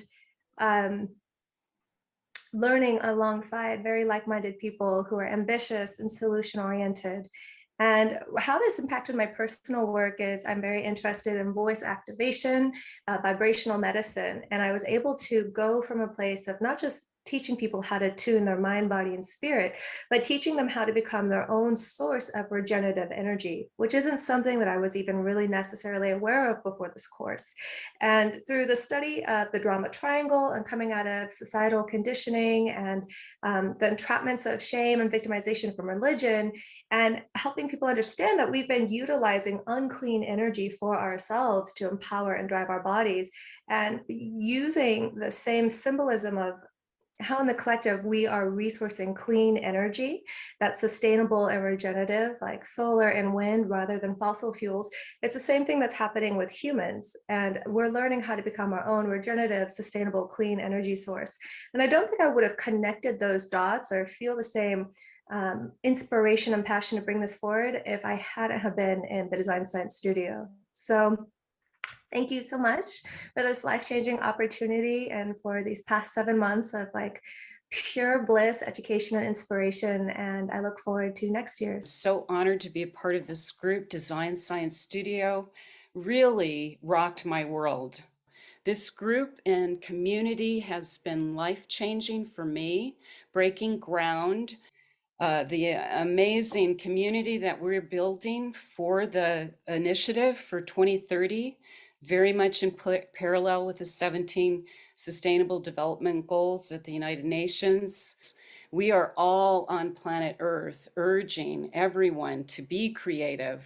Isn't it Jung that said, that creativity is repressed, there's disease. So we are all creatives on this planet, and this group, with the artistry, the elegance, and the grace of authenticity, everybody is just themselves and creating a community that is with that aim for a sustainable, beautiful planet for all life. And the goal is 2030, so this is urgent. Join this group. I encourage you. Your life will change in positive, affirming ways that you're on a correct path for all. Blessings.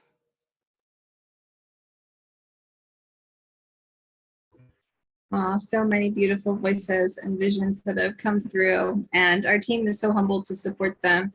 And so thank you for supporting us, for being here, for believing in this vision, and for being a part of it. And I am thrilled to now introduce our next creator, who may or may not be in the room, but he is doing really special work around how to create spaces of dignity for the houseless, and using synergetics to support that being possible. His name is John Van Nieter, and he is also the person who helped edit that video, which is very sweet. John is a Oregon-based artist, and I really admire his commitment to supporting and uplifting visions that can help to create shelter solutions for houseless people. And he pre-recorded a video, so I will share that short video now, and hopefully he'll pop in to say a few words. And if not, there's plenty of opportunities to connect with him after this, because he is graciously supporting not only as a participant and as a key member, but also a wonderful volunteer that's been helping make this whole train rise this week. So this is all about his project. Again, it's called Magic Cubes. It is a shelter solution, and it is all about how individuals need a lifeboat or safety net to allow them to remain safe and healthy during periods of homelessness.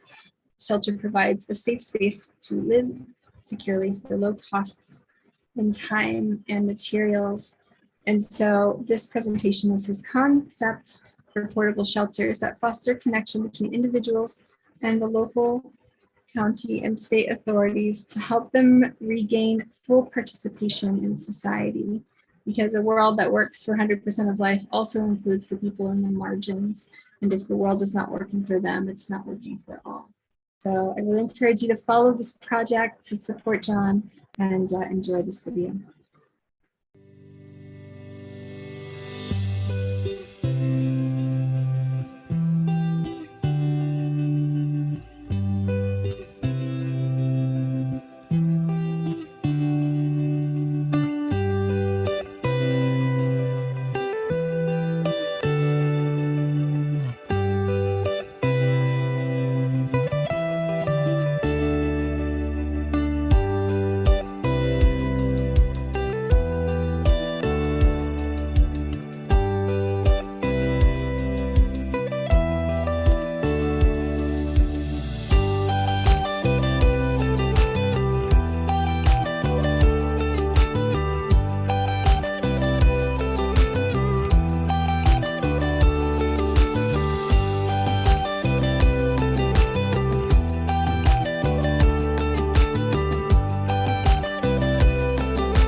Yeah, I believe in this project so much.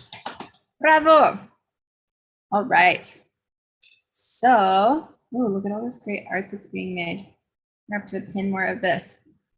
Get the art in the image. Nicolas Alcala. How's the Citizen project going? How's Regenera? Can you meet there? Cool. Regenerate is going really well. We are like steady there, engines on, just processing the clouds or like turbines. Everything's working well. And have you already become a citizen? Because if you haven't, now is the time. I'm gonna put a form in the chat and I'm gonna show you some of the citizens that we have already signed up. Let's go. Oh, there he goes. Here we have all these amazing people. I'm just going to be pulling up some of these things and reading some of their pledges, what their pledge of alliance is to Regenera. So Brendan, that you were watching earlier, said, I dedicate myself to the great endeavor of helping craft the coming mythos and giving shape to the emerging God. Not bad. Let's see what else. We have Mariette. Mariette said, I pledge to be present, to bring my unique gifts into the service of all. I commit myself to weaving familiar stories into others less known, so the mirror of experience reflects ever increasing joy. I dedicate myself to the mutual evolution of all beings so that our world and all others function at the higher vibration of kindness exhibited through intention and followed through by action. I commit myself to the resilience of our universal community. Isn't that beautiful? And she's the seeker. That's her main archetype. Who else? Let's sneak peek. I can hear myself. Okay, Stroopy, he was here with us before, and he says, I belong to universe. I am water in their own shape. Myself is whole, inside and out, and my heart is a sphere to play. His archetype is Exa. He chose his own archetype. Who else? Shanita, I love Shanita. Shanita said, I pledge to create positive change in the world by courageously shining my light. I am committed and dedicated to doing so in a way that is loving, compassionate, mindful, sustainable, and with intention.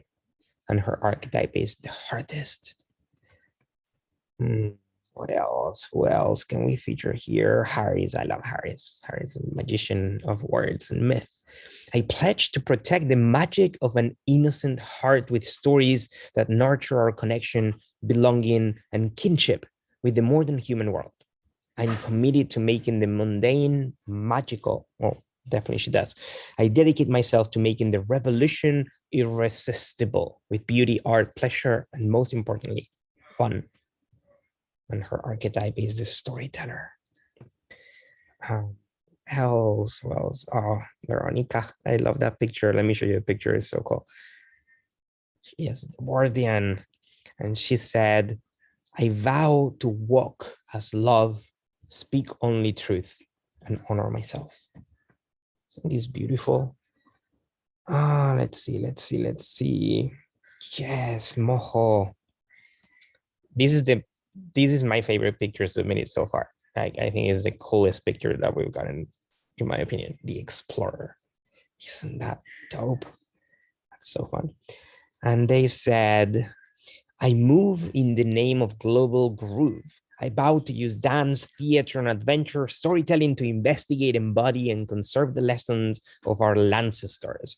I'm committed to weaving performing arts into our climate conversations, uplifting the body as a metaphor for living systems, a catalyst for land stewardship, and a site for personal growth. I dedicate myself to bridging the gap between physical fluency and environmental literacy, guiding others on the journey of the spaces we call home. I'm gonna cry. This is also beautiful. Okay, I'm gonna read one more. I love this. Is also probably my second favorite picture, or at the right there. This is Amanda Sage being wild with the dope shirt and her brushes.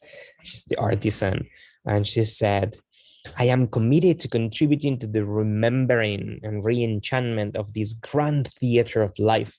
Throughout art, community, and experimentation, I offer my heart and life to the journey of planetary awakening. My aspiration is to paint messages, visions, and narratives that communicate with an older and wiser us, awakening ancient memory, as well as the present us, that we might grow up and accept the responsibilities towards ourselves, each other, and the rest of existence on this planet." Now, this makes me really emotional. All of this is so incredibly beautiful. And there is the link on the chat, so you can submit your own. Through the form, you'll have a way to enter into Canva, where you will be able to create a profile, and through a template, create your own beautiful card.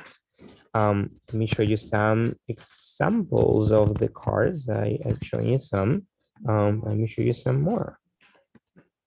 So these are some of the people that have submitted: the futurist, the artisan, the storyteller, the explorer, the artist. All of these are based on archetypes that you can find in regenera.city, where we tell the story of the city. And if you go to the training section, you'll be able to read about all the archetypes and choose which are the ones that represent you and which is your main one. So you can create your own citizen card. And if that seems a little bit complex to you and you don't know how to use Canva, or you don't want to create one, or you're just lazy, Noor, she was the one who created all these beautiful images that you're seeing, and we love her so much. So if you don't know how to use Canva and you feel a little overwhelmed by creating your own card, worry not. Just submit your best picture and I will create the card for you and upload it to your profile. But what's important is that you go to this form that I'll post again on the chat, and that you create your own archetype, and that you send us your pledge, what you're committing to do as a citizen of Regenera, and just get on board and choose your council. We'll be doing a lot of things throughout the decade as citizens, and the time is now.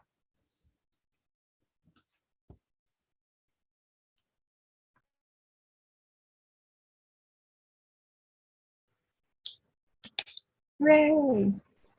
I see that our friend who has joined us to celebrate the Renaissance has arrived.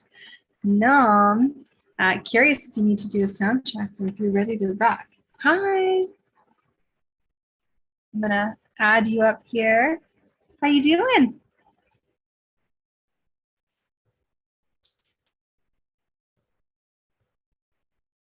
Welcome aboard. Hi, can you hear me? Check, check. Yep, we can hear you. Nice, awesome. Nice being here. Hi, everybody. Looking forward to rock with y'all. Thank you. Yeah, we're excited to have you. Oh my gosh, you have all the instruments. Yeah, you guys are at my studio right now. We got the drum and bass, our two best friends, and a bunch of blinking lights and cool sonic toys and all kind of good stuff. Yeah, everything you need to make awesome music. Where are you based? We're in Grass Valley, California. Oh, amazing. Yep. That's fantastic. Cool. Yeah, Well, yeah. we are so happy, Noam, that you're here. And I will be coming in on the heels of the third day of our 11-day summit, celebrating kind of this global confluence of creators of regenerative futures. And awesome. It's deepest joy to get to celebrate at the end of each day, to feel into all of the beauty that's being created, all of the creativity that is being directed towards more equitable and just regenerative futures. And so thank you for coming to help us celebrate and wiggle and like revel in the goodness, because we're working super hard to help create a thriving future for all. And that means us too. And that we get to celebrate in that space is, in a world that's so doing. I think that music is such a balm for the soul. So we're deeply grateful that you're here with us. Thank you. I'm grateful to be here. This is such an awesome endeavor. I heard the great things about you guys' Zoom room and all of that, and it sounds awesome. I'm glad to be part of. Yay, thank you. I'm going to give you a slightly more proper introduction so people know a little bit about you. And I'm actually going to close the live stream after that and invite anyone who's out there in the world to come on in and enjoy the celebration. And we have 7, 8 more days of this magic. So we're only at the end of the 3rd day. So for those of you who have not gotten to interact with Noam Aaron before, if there were anyone to label an artist as eclectic, it would be Noam. Alter ego Rorschach, while the rest of us were playing video games and avoiding cooties, Aaron invested his time and energy into his love for music at the age of 12. From start to finish, Rorschach's music successfully takes listeners on a trip across the world, creating a diverse experience as you jump from one song to the next. So with that, thank you for being here. It's going to be awesome. And I'm going to just close the live stream. So for anyone who's out there, thanks for tuning in. Please jump on board at bit.ly/regenerarising and come play with us tonight and for the next 8 days and for the next decade and for the rest of our lives, creating more regenerative, just, equitable futures for all.